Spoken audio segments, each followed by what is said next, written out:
उत्तर कोण देणार आहे? या शहराच्या सगळ्या विकासाच्या योजना या पुढे घेऊन जाणार आहे ते कोण घेऊन जाणार आहे? हा जयकुमार गोरे भारतीय जनता पक्षाचा या जिल्ह्याचा पालकमंत्री म्हणून या मोहोळ शहराला शब्द देतो. ज्या ज्या योजना या शहराच्या आहेत त्या सगळ्या योजना पूर्णत्वाला नेण्यासाठी आमच्या शीतलताईच्या पाठीशी भारतीय जनता पक्ष, देवेंद्र फडणवीस साहेब आणि आम्ही सगळेजण ताकदीने उभं राहू. हे सांगण्यासाठी आज आम्ही या ठिकाणी आलोय. ताई, आपण जी जी भूमिका सांगितली, पाण्याची योजना अर्धी राहिली, मी पूर्णत्वाला नेऊ. राजन मालक आपण म्हणला, या भागामध्ये MIDC आहे, या भागामध्ये आपण बघतो हायवेच्या बाजूला असणारं हे गाव आहे आणि एवढं संस्कृती असणारं हे गाव आहे. सगळ्या 18 पगड जातींना सोबत घेऊन या गावाचा गाडा चालतो आणि त्यामध्ये आपण काम करत असताना युवकांच्या हाताला काम मिळालं पाहिजे. फक्त MIDC होऊन चालणार नाही. या भागामध्ये एखादा मोठा उद्योग यावा आणि या भागातल्या युवकांच्या हाताला काम मिळावं अशा पद्धतीची भूमिका राजन मालक आपण मांडली. मी तुम्हाला सांगतो, आदरणीय देवेंद्रजींच्याकडे मोहोळ तालुक्याचा वकील म्हणून जयकुमार गोरे काम करेल आणि या भागामध्ये उद्योग उभे राहिले पाहिजे यासाठी आपण प्रयत्न करू. या भागातल्या प्रत्येक प्रश्नासंदर्भातली भूमिका असेल. मगाशी बोलताना आमच्या बहिणीनं अनेक विषय सांगितले की आमच्या या गावासाठी काय पाहिजे, आमच्या शहरासाठी काय पाहिजे.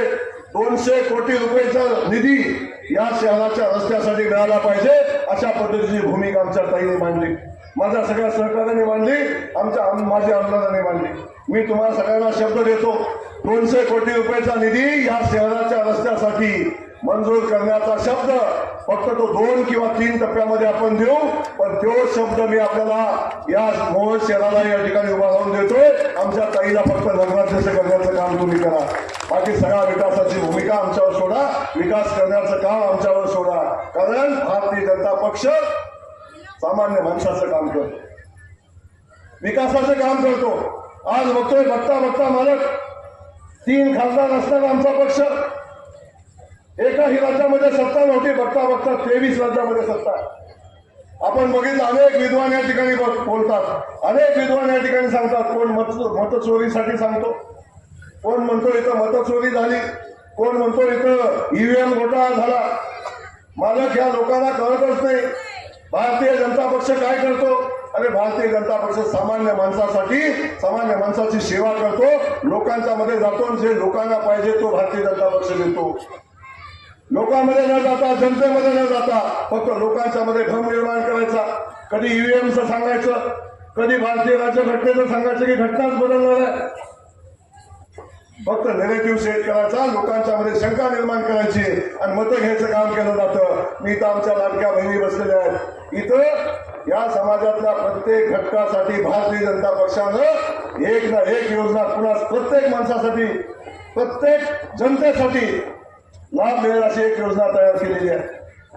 आमच्या लाडक्या बहिणी बसलेल्या आहेत, देवाभावान राज्याचे मुख्यमंत्री आहेत आणि मागच्या निवडणुकीमध्ये देवाभाऊंनी शब्द दिला होता की आमचं सरकार द्या, आम्ही तुम्हाला लाडकी बहीण योजना 5 वर्षासाठी देऊ. मिळाली का? लाडकी बहीण योजना चालू आहे का तुमची?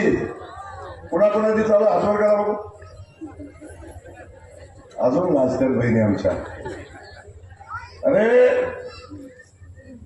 देवाभाऊंनी शब्द आपल्याला दिलाय की 5 वर्ष ही योजना, जोपर्यंत मी मुख्यमंत्री आहे तोपर्यंत ही योजना बंद होणार नाही. अनेक सावत्र भाव आले, त्या भावांनी सांगितलं की आता ही योजना बंद होणार आहे, निवडणुकीसाठी आहे. पण निवडणूक झाली, आता 1 वर्ष झालं, आमच्या बहिणीला महिन्याला पैसे येतात.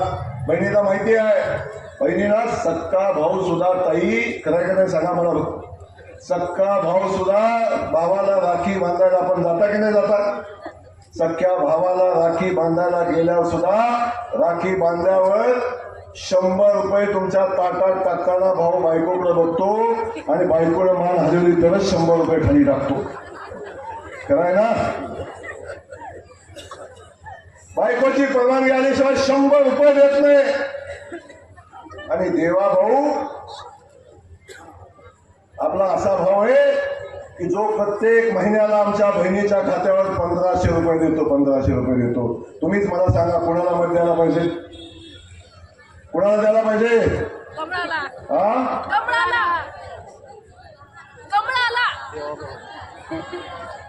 1500 रुपयाचा आवाज एवढा छोटा, कुणाला मत द्यायला पाहिजे? कमळाला. अरे बघा काय अवस्था, आमच्या भगिनींचा सन्मान, भगिनींना स्वाभिमानानं उभं करण्याचं काम तुमच्या देवाभाऊनं केलंय. अरे 100 रुपये बाजाराला दिलं, 100 रुपये, तरी सुद्धा इकडचं कधी 100 रुपयाचा हिशोब घेत होते का नाही? 100 तुला काल दिले ते, परवा दिले ते, बाजाराला गेली किती शिल्लक राहिले, हिशोब मागत होते का नव्हते? आणि याच गाड्यानं आता विचारायला लागते आहे का तुझ्या अकाउंटला काय शिल्लक? हा सन्मान माझ्या बहिणीला देवाभाऊनं आणि भारतीय जनता पक्षाने दिले, लक्षात ठेवा. म्हणून भारतीय जनता पक्षाचा कमळ दिसल्यावर दुसऱ्या कुठल्या चिन्हाला आमची बहीण मत देऊच शकत नाही, लक्षात घ्या. आणि गावागावातल्या बहिणींना फिरून सांगा हे कमळ देवाभाऊचं आहे, आपल्या भावाचं आहे, जो भाव आपल्या अकाउंटला 1500 रुपये देतो. शेतकरी बांधवांच्यासाठी योजना असतील, सदाभाऊनं या सगळ्या गोष्टीवर सदाभाऊ बोललेले आहेत. बाकी सगळ्या गोष्टीवर मी बोलताना आपल्याला एवढंच सांगेन, गावातल्या सगळ्या माझ्या सहकार्यांना सांगेन, लोकांच्या पुढे जावा, लोकांच्या सोबत बोला, लोकांना सांगा की भारतीय जनता पक्ष हाच या शहराचा विकास करू शकतो, हाच सामान्य माणसाला सन्मानाने उभा करू शकतो, हाच त्यांच्या पाठीशी उभा राहू शकतो. तेव्हा बाकी सगळ्या कुणी